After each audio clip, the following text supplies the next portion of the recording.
Welcome to the Love Clarity Podcast, where you come to heal your relationship trauma and learn to love deeply without losing yourself.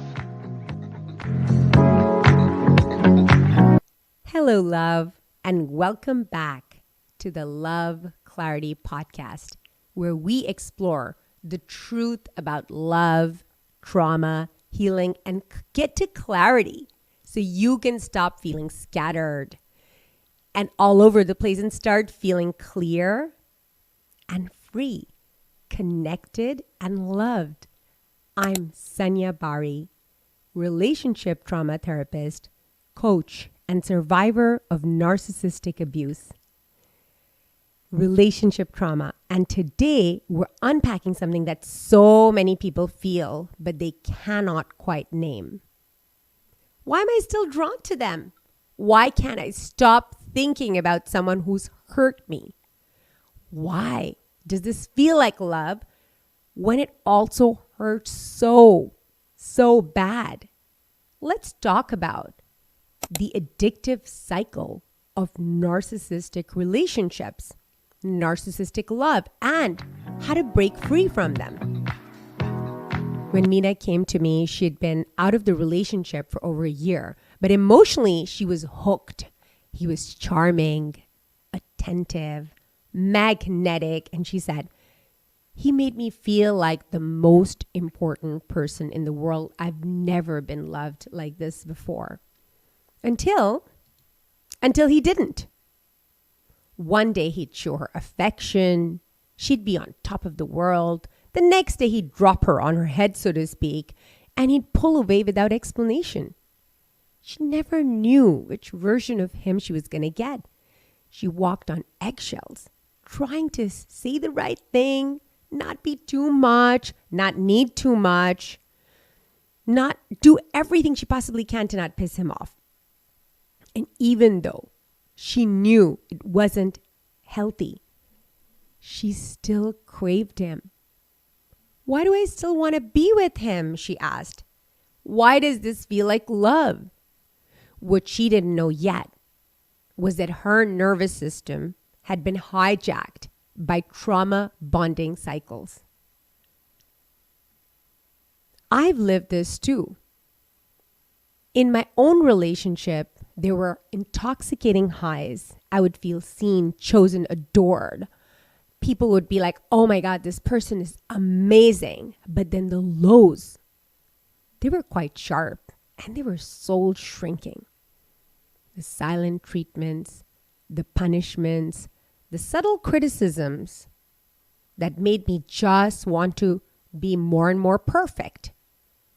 As if that's a thing. The way I'd become too much if I had my own opinions and my own emotions. And still, I chased those good moments. I held on to the idealized version of them, and I wanted to see them the way I wanted to see them. I held on to those little moments that existed in the beginning that held promise.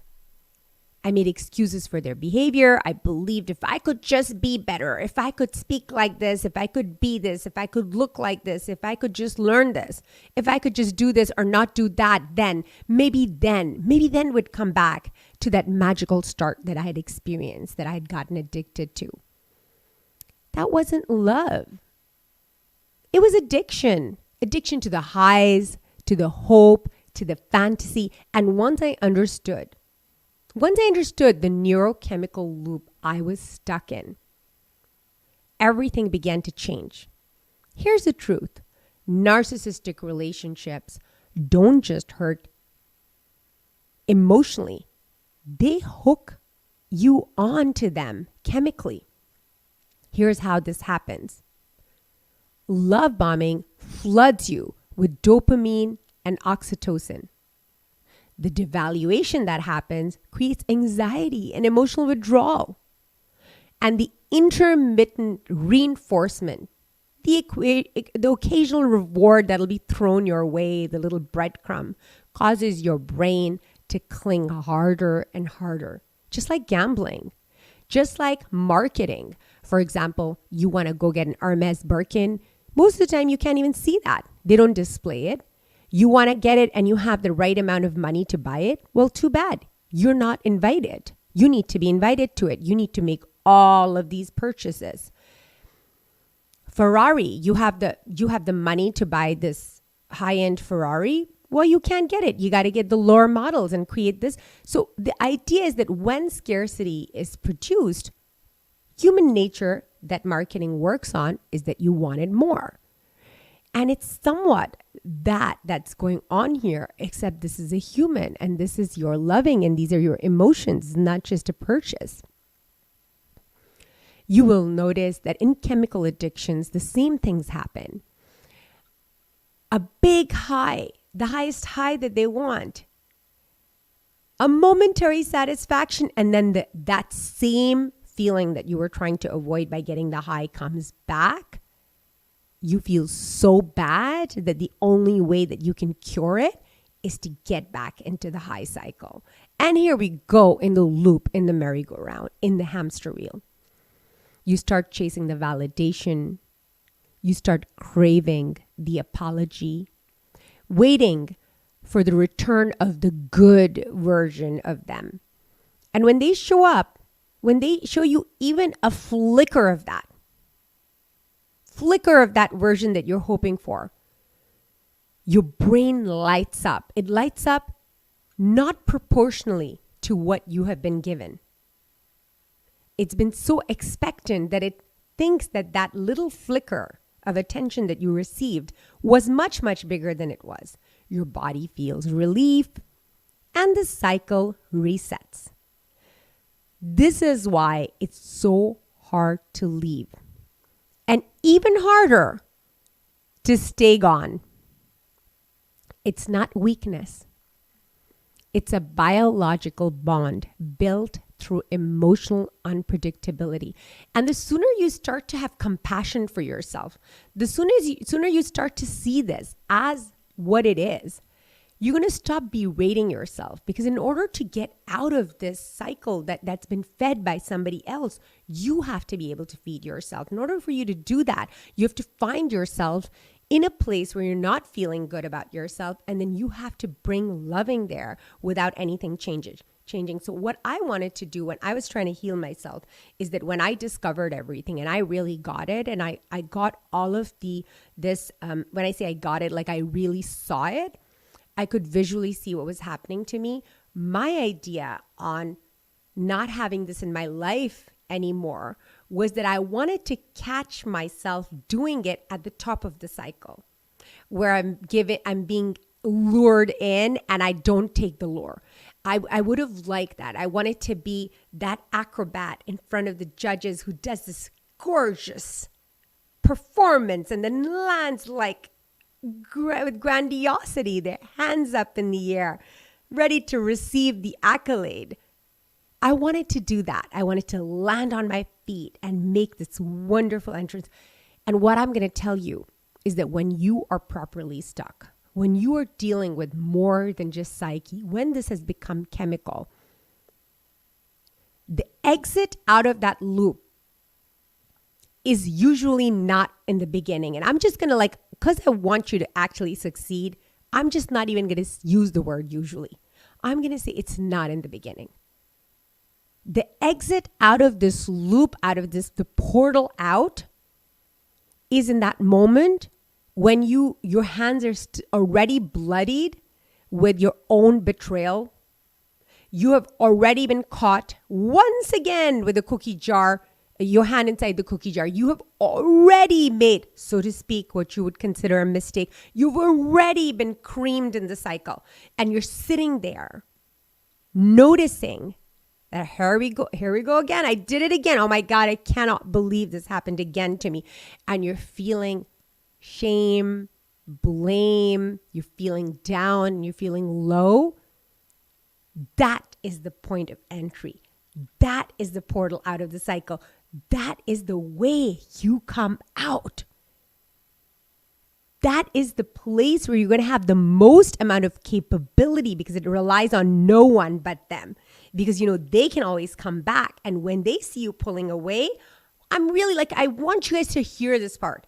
When they see you pulling away, they're definitely going to notice an energy shift and they're going to increase their loving attention on you. But if you already are using those points where you sit there with yourself in blame and shame and you're moving yourself from blame and shame, the point A of blame and shame, to the point of compassion and loving, you make this hero's journey, as Joseph Campbell calls it, over and over again. You do it a few times. Let me tell you, you're going to start to love yourself, to have a camaraderie with yourself. You're going to start to treat yourself maybe like you treat them. You're going to start to have compassion and loving for yourself like you do for the people that you love. If you are the type of person who can get trapped in this type of web, you are likely also the type of person who has a great compassion and loving, who gives their heart fully and deeply to others. And I know for sure that you already have practiced this in your life. And now what gets to happen is that you get to bring all of that practice to yourself. And if you catch that portal out and you keep giving yourself compassion when the pain comes, when you start to sit with yourself, you start to say to yourself, hey, I'm trying my best. This is really hard. This is bigger than me. It's chemical, but you know what? I care about myself so much. I've got my back so much, and I so badly for myself do not want to be in this position again, that I will. Almost becoming like bullish, almost becoming rebellious, activating that rebellious part of yourself, that hardworking part of yourself, and saying, no more. No more. I don't care. I'm going to stop complaining that this person doesn't see me. I'm going to see me. I'm going to stop complaining that this person doesn't hear me, doesn't give me attention. I'm going to give myself attention. I'm going to start becoming for myself everything that I want this person to be, one tiny moment at a time, and I'm going to build it. Understand, if you pull away and you're really, really, truly pulling away, and you pull your energy away and you're successful in doing what I'm telling you to do, you know what? Wait around, because the minute they notice that this is what's happening, the minute they notice an energy shift in you and they realize that you're feeding yourself somehow, how dare you? They're going to come. They're going to come with loving, with, all the horses and the bells and the whistles. They're going to come and wanting to get you. But here's the thing. Here's the amazing thing that's going to happen, is that if all of this time you have been moving yourself from pain and abandonment into loving and camaraderie, you are gonna have this whole foundation built where you're gonna be able to totally support yourself, because you have built treasures and reservoirs while they were away. And there's gonna come a time, and maybe I'm gonna tell you this right now. Let's just cut to the drama, okay? If you're working with this type of codependency, you're going to go back and forth a few times. I'm going to tell you that right now. I hope you don't. I hope you can just make a beautiful exit. But I want you to know this before you begin, that you're going to go back a few times and you cannot have drama about it. When you go back, you don't go back the same. You go back more empowered, more yourself, because when you are sitting in that shame and blame and upset, you are healing yourself. You are loving yourself. You're getting one more chance to meet yourself and to support yourself where they are not present. Just get rid of the perfectionism, this sort of like berating. Do not get upset if you keep going back. Understand that you're still there and you're going to get yourself back again. So what? If you reduce the drama that you have about, I can't believe I'm so stupid that I went back again. See, I got insulted again. If you can reduce all that drama and that self-judgment, this process is going to be much smoother. Fall 100 times, get up and go back to yourself. Fall, get up, back to yourself. Anytime you see anybody's success, I don't care whose success it is. Think about anybody right now. If you are impressed by someone, if you think somebody's done really well in their lives, they are people who know how to get up when they fail. They are people who know how to work with failure, how to work with fear. and this is what you're going to do. This is how all addictions are taken care of, and this is how you're going to take care of it. Okay? The good news is that even though you keep going back, it is not weakness. It's a biological bond built through emotional unpredictability. And the good news is that what was built can be unbuilt. What was learned can be unlearned. What hooked can be unhooked, and it can be healed. And it begins with clarity. It begins with camaraderie. It begins with you watching yourself. It begins with you coming to yourself over and over again with compassion. So when that happens again, you take a breath. Take a deep inhale. Ask yourself, am I missing them? Or am I missing the feeling of finally being seen? Am I grieving the person? Or am I grieving the hope of what could have been? You're not crazy. Remember, you're not crazy. You're not broken. Remember, this is coming up for healing. It's not coming up to control you. It wants to be led by you. You are just human. And you got emotionally trained to equate chaos with love. And you're going to undo it. You don't have to stay in that loop, but you got to be on your side. You got to look out for you. Only you can do it. This is not something that can be outsourced. You get to. You get to unhook. You get to heal, and you get to choose peace over intensity. Now, if this episode stirred something in you, if you know somebody you love who needs to hear it, send it to them. This type of consciousness is not a sign of damage. It's a sign of awakening. If this lights something up in you, it's because you are awakening to something. Inside the Love Clarity Inner Circle that we have, which was previously called the Wise Loving Tribe, we help people break free from these emotional cycles every week, gently, deeply, and with tools that work. Or come back here next Wednesday for another episode of the Love Clarity Podcast. I am Sanya Bari. So much love to you, and see you next week.